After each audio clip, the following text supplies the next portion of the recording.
बोली सच्चे दरबार की जय। तो हरे सेवकवा मैया सौसे जहानावा हो, तब काहे कैलू दुई भाव हो, तब काहे कैलू दुई भाव। केहू मारे खैला बिना, केहू खाते खाते हो, ई कैसन कैलू इंसाफ। केहू नाची रहियो मारल, ऊहो सतावल जाता, केहुए के सावा खून माफ हो। केहू के चलावा तारो बड़की जहाजिया हो, के करो डूबावा तारो नाव हो। तोहरो सेवकवा मैया सौसे जहानावा हो, तब काहे कैलू दुई भाव हो, तब काहे कैलू दुई भाव। तोहरो ई लीला मैया अचरज में डालेला, केहू ना जाने ई भेद हो।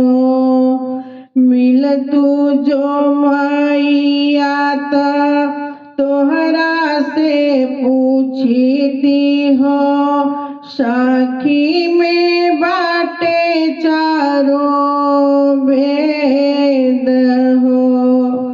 तोहरे से बाटे जग में दुपहरा गरमी हो, तोहरे से शीतल बाटे छाव हो, तोहरे से शीतल बाटे छाव हो। तोहरे सेवकवा मैया सौसे जहानावा हो, तब काहे कैलू दुई भाव हो, तब काहे कैलू दुई भाव हो। सूरज के लाली दिहलो सतरंगी किरण हो, चंदा में दे दिहलो दाग हो। फूलवा गुलाब खिले कटवा के बीचवा में, जरल फूलवा के भाग हो। केहुए के दिहालो ना खाहु भारा बुधिया हो, केहुए के जी में सारा गाँव हो, केहुए के जी में सारा गाँव हो। तोहरो सेवकवा मैया सौसे जहानावा हो, तब काहे कैलू दुई भाव हो, तब काहे कैलू दुई भाव हो। केहू बाटे आन्हर लंगड़ करिया कलूटा हो, केहू सवार केहू गोर हो।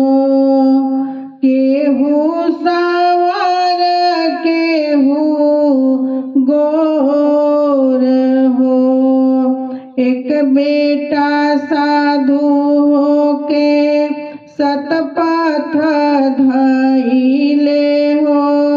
एक बेटा होई गईले चोर हो। खुश हो के भारी देलो केहू के आचरवा हो। केकरो हिया में देलो घाव हो। केकरो हिया में देलो घाव हो। तोहरे सेवकवा मैया सौसे जहानवा हो। फिर काहे कैलू दुई भाव हो।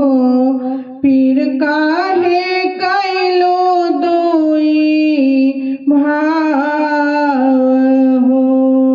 फिर काहे कैलू